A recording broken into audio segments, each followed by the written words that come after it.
அனைவருக்கும் வணக்கம். இந்த பகுதியில் நம்ம பார்க்க போகிற விஷயம் என்னென்னா ஆளுங்கிரகம் அப்படின்ற ஒரு விஷயத்தை தான் நம்ம பார்க்க போகிறோங்க. ரொம்ப ஒரு மிக முக்கியமான ஒரு வீடியோ.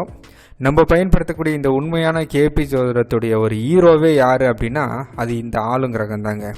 இந்த ஆளுங்கிரகம் அப்படின்றது என்னென்னா இந்த நேரத்துக்கு ஒரு குழந்தை பிறந்தா அது என்ன ஜாதகமோ அதுதான் ஆளுங்கிரகம். இப்போ இந்த ஆளுங்கிரகத்தை நம்ம எதுக்கு பயன்படுத்தணும் அப்படின்னா ஒரு ஜாதகத்துக்கு பலன் பார்க்குற போதுனாலும் சரி, இல்லை ஒரு பிரசனத்துக்கு ஒரு பலன் பார்க்கறதுனாலும் சரி, எந்த ஒரு கேள்விக்கும் ஒரு பதிலை சொல்லணும் அப்படின்னா அது இப்போ இருக்கக்கூடிய ஆளுங்கிரகத்தை மையப்படுத்தி தான் நம்மளால் சொல்ல முடியுங்க. இந்த ஆளுகிரகம் அப்படின்றது இன்றைய தினம் எதுவோ அந்த தின அதிபதி நமக்கு தேவை.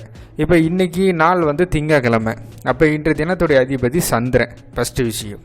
அதுக்கடுத்து என்ன அப்படின்னா இந்த நாளில் சந்திரன் எங்கே போயின்னு இருக்குது அப்படின்றத கொஞ்சம் பார்க்கணுங்க.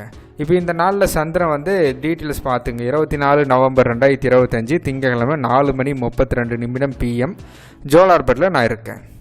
அதனால் இந்த கால்குலேஷன் அடிப்படையில் இன்றைய தினம் சந்திரன் தனுசு ராசியில் போயின்னு இருக்காரு. சந்திரன் போகக்கூடிய நட்சத்திரம் சுக்கிரனுடைய நட்சத்திரம், பூராட நட்சத்திரம். அப்போ சந்திரனுடைய ராசி அதிபதி குரு, நட்சத்திரம் சுக்கிரன். ஏன்னா சந்திரன் தனுசு ராசியில் போயின்னு இருக்கா, அதோடைய ராசி அதிபதி குரு. அதுக்கடுத்து போகிற நட்சத்திரம் சுக்கிரனுடைய நட்சத்திரம். அதை நம்ம நோட் பண்ணிக்கணும். அதுக்கடுத்து இந்த நேரத்துக்கு 4:32 போகக்கூடிய லக்கணம் என்னென்று பார்த்தோம்னா மேச லக்கணமாக இருக்குதுங்க. இந்த மேச லக்கணத்துடைய அதிபதி செவ்வாயாக இருக்கும். அதில் 19 டிகிரியில் மேச லக்கணம் போயின்னு இருக்கிறதால பரணி நட்சத்திரத்தில் நட்சத்திர அதிபதி விழுந்திருக்குது. இப்போ இந்த 5 விஷயம் நமக்கு தேவை.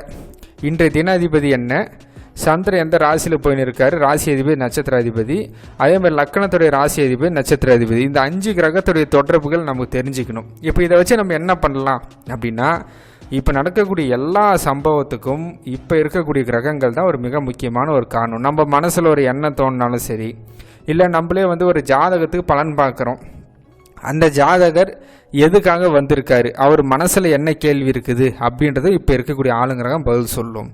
இன்னொரு விஷயம், அவர் பிறப்பு ஜாதகம் கொடுத்துருக்காரு, அந்த பிறப்பு ஜாதகம் பிறந்த நேரம் சரியாக தான் இருக்குதா, ராசி நட்சத்திர தகவல் எல்லாம் சரியாக தான் இருக்குதா, அது எல்லாமே இப்போ இருக்கக்கூடிய ஆளுங்கிரகத்தை வச்சு நம்ம கரெக்ஷன் பண்ணலாம்.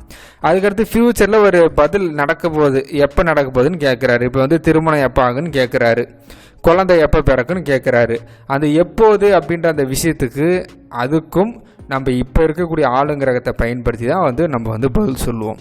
ஒரே வார்த்தையில் சொல்லணும்னா இவர் தான் ஹீரோ. எல்லா கேள்விக்கும் இப்போ இருக்கக்கூடிய ரூலிங் பிளானட் இந்த நேரத்துக்கு ஒரு குழந்தை பிறந்தா என்ன ஜாதகமோ அதை வச்சு தான் பதில் சொல்ல முடியும். நன்றி, வணக்கம்.